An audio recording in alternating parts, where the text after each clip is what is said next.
अस्सलाम वालेकुम ADA class. बिस्मिल्लाहिर्रहमानिर्रहीम। आज हमने पढ़ना है द अर्थ। हमारा टॉपिक द अर्थ पे है। तो ये देखें, it is the most wonderful planet of the solar system. ये सोलर सिस्टम का सबसे हैरान कुन प्लेनेट है। It is a water drench planet. ये एक ऐसा प्लेनेट है जो पानी में तर है, पानी से भीगा हुआ या पानी में डूबा हुआ प्लेनेट है। Special features are describe below. इसके स्पेशल फीचर्स क्या हैं? Number 1, it is also about 4.6 billion years old. जैसे सूरज के बारे में बताया हुआ ना कि इतने साल पुराना है, तो ये ज़मीन के बारे में भी कहा हुआ इट इज़ आल्सो, ये भी 4.6 बिलियन ईयर्स ओल्ड। ये 4.6 अरब साल पुरानी है हमारी ज़मीन या हमारा प्लेनेट जो अर्थ है ये। But the life started on earth about 3.5 to 4 billion years ago. लेकिन जो ज़मीन पे ज़िंदगी का वजूद है, ज़िंदगी जो वजूद में आई वो 3.5 से लेकर 4 अरब साल जो है वो, या 3.5 होगा, 3.6, 7, 8, 3.9 या 4 बिलियन ईयर्स अगो जो है वो ज़मीन पे ज़िंदगी का वजूद मुमकिन हुआ। उससे पहले ज़मीन बहुत गर्म थी, इसको जो है वो गर्म होते होते इतने अरब साल लग गए, तो फिर वो जो है उस पर ज़िंदगी का वजूद मुमकिन हुआ। नंबर 2 क्या है? It's revolution period is 23 hours 56 minutes and 4 seconds. इसका जो रोटेशन है अपने एक्सिस के गिर्द जो ये रोटेट करती है, जिसको हम कहते हैं हमारा एक दिन है, कितने घंटे का होता है एक दिन? तकरीबन 24 घंटे का।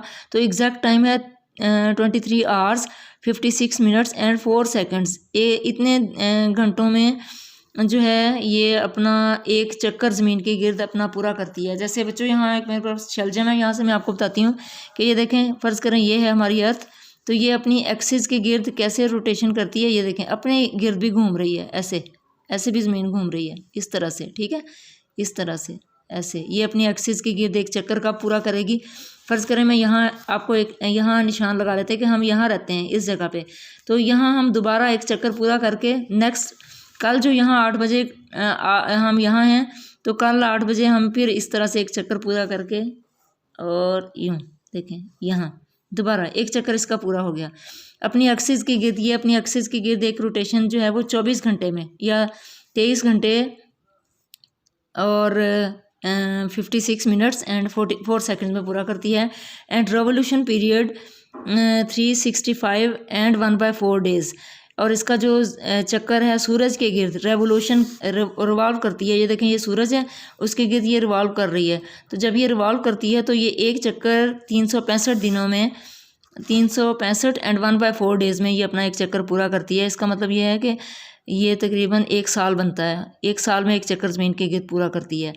नेक्स्ट देखें, the 1/4 days added up to give 1 extra day in the leap year. और ये जो 1/4 ये वाले डेज हैं, ये 1/4 का मतलब है एक दिन का चौथा हिस्सा, ठीक है, एक दिन का चौथा हिस्सा। और ये हर एक दिन का चौथा हिस्सा, फिर एक दिन का चौथा हिस्सा, फिर एक दिन का चौथा हिस्सा, जब ये 4 हिस्से मिलेंगे, ये देखें एक दिन का चौथा हिस्सा, एक दिन का चौथा हिस्सा, एक दिन का चौथा हिस्सा और एक दिन का चौथा हिस्सा, तो 4 साल, क्योंकि ये 365 एंड 1/4, तो ये 1/4 1/4 1/4 1/4 ये 4 साल जब मिलेंगे तो ये देखें ये बनता है 4/4 डेज़।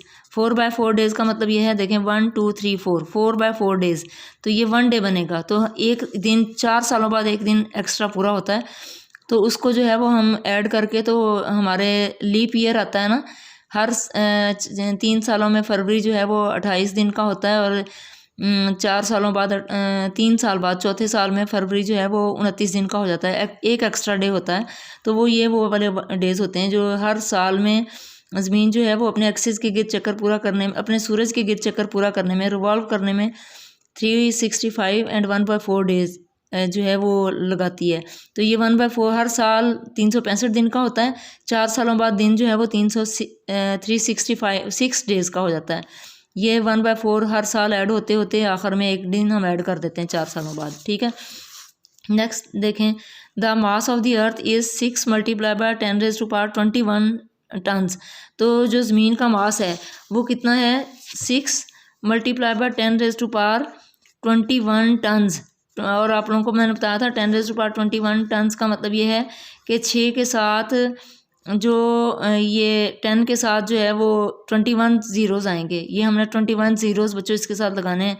तो इतने टन 21 ये गिन के लगा लें, 1 2 3 4 5 6 7 8 इस तरह से करते करते इतना जितने 21 ज़ीरोज़ मुकम्मल होंगे इतने टन जो है वो ज़मीन का मैस है, मैस वज़न समझ लें। एंड एवरेज डेंसिटी इज़ 5.52 ग्राम पर क्यूबिक सेंटीमीटर। ये सी का मतलब है क्यूबिक सेंटीमीटर। क्यूबिक सेंटीमीटर का मतलब ये है, पहले मैं आपको डेंसिटी बता दूं, डेंसिटी क्या होता है। देखिए लिखा हुआ ना average density, the mass of the अर्थ इतना है एंड एवरेज डेंसिटी इज़ 5.52 ग्राम पर सेंटीमीटर क्यूब। तो एवरेज डेंसिटी क्या है, डेंसिटी किसे कहते हैं, गाढ़ेपन को। जैसे मैं आपको इसकी एग्जांपल इस तरह से दूंगी, हमारे पास वाटर है और ये हनी है। तो वाटर के एटम या मालिक्यूल जिनसे एटमों से मिलके वाटर बना हुआ है उसके एटम या मालिक्यूल इस तरह से हैं, ठीक है। और ये देखें हनी जिन एटमों से मिलके बना है उसके एटम्स इस तरह से हैं। तो ये देखें ये ज़्यादा गाढ़ा है, इसकी मैं कहती हूँ हनी की डेंसिटी ज़्यादा है, वाटर की डेंसिटी कम है। तो ज़मीन का जो 1 क्यूबिक सेंटीमीटर 1 क्यूब एरिया है, इतना समझ लें, इतना जो एरिया है ज़मीन का उसमें कितना मास है, कितने एटम या मालिक्यूल हैं, उनका वज़न है 5.52 ग्राम। इतना ज़मीन के इतने 1 क्यूबिक सेंटीमीटर में उसका वज़न जो है वो 5.52 ग्राम है, ठीक है।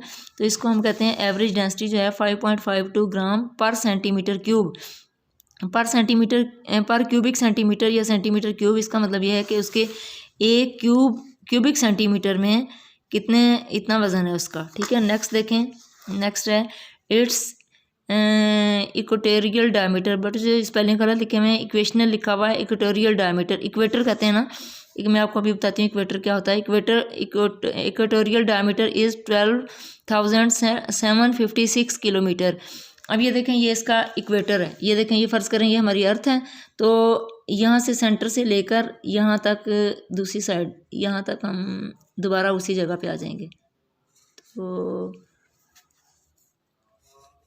ये देखें यहाँ से लेकर इस एक साइड से लेकर ये इस साइड से लेकर यहाँ तक ये सारा जो है इसका क्या है, इक्वेटर। ये लाइन जो है इस लाइन को हम इक्वेटर कहते हैं, ये वाली, ठीक है। और ये इसके इक्वेटर्स हैं। और यहाँ से लेकर यहाँ तक ये इसका जो लंबाई है, यूँ समझ लें अगर हम इसको दरमियान में से काट सकें तो अर्थ का जो डायमीटर है ये वाला, इसकी जैसे हमारी कोई भी हमारे पास होता है ना कोई बॉल जैसे, तो यहाँ से लेकर उसके एक साइड से लेकर दूसरी साइड तक ये इसका इक्वेटोरियल डायमीटर है। यहाँ से लेकर यहाँ तक इसका इक्वेटोरियल डायमीटर है 12,756 किलोमीटर, ठीक है। नेक्स्ट पॉइंट देखें, the earth has the iron core. इसका कोर जो है वो आयरन का बना हुआ है। कोर कहते हैं जो इसका बिल्कुल अंदर का पार्ट है, ठीक है।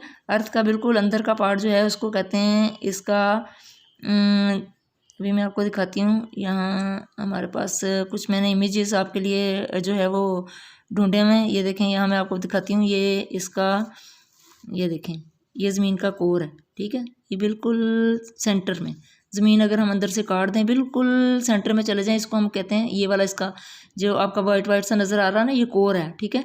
अब उन्होंने कहा कि ये आयरन का बना हुआ, लोहे का बना हुआ, इसका अंदर जो है वो लोहा है, यहाँ बिल्कुल सेंटर में ज़मीन के। द रॉकी मेंटल, और बाहर जो देखें ये देखें मेंटल, ये बाहर का पार्ट है, ये बिल्कुल ज़मीन का सेंटर था। बाहर जो है ये वाला पार्ट, ये वाला रेड जो आपको नज़र आ रहा है, ये रॉक्स हैं, पत्थर हैं, पत्थर यानी कि पत्थरों का बना हुआ है, इसको मेंटल कहते हैं, ठीक है। और सबसे ऊपर बाहर वाला जिस पे हम रहते हैं ये क्रस्ट है। ये देखें ये ग्रीन सा अपर साइड नज़र आ रही है ना, ये वाला क्रस्ट है जिस पे हम रहते हैं, बिल्कुल बाहर की साइड पे, ये देखें क्रस्ट लिखा हुआ है।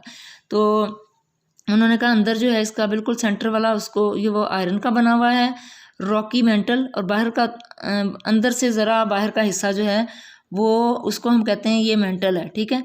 ये देखें ये पत्थरों का बना हुआ है, ये आयरन का बना हुआ है, और बाहर ये जो है एंड डायनामिक क्रस्ट, और इसकी जो बाहर वाली ये जो है क्रस्ट जो है वो डायनामिक है। डायनामिक का मतलब है मूवेबल है, ठीक है। It is made up of tectonic plates.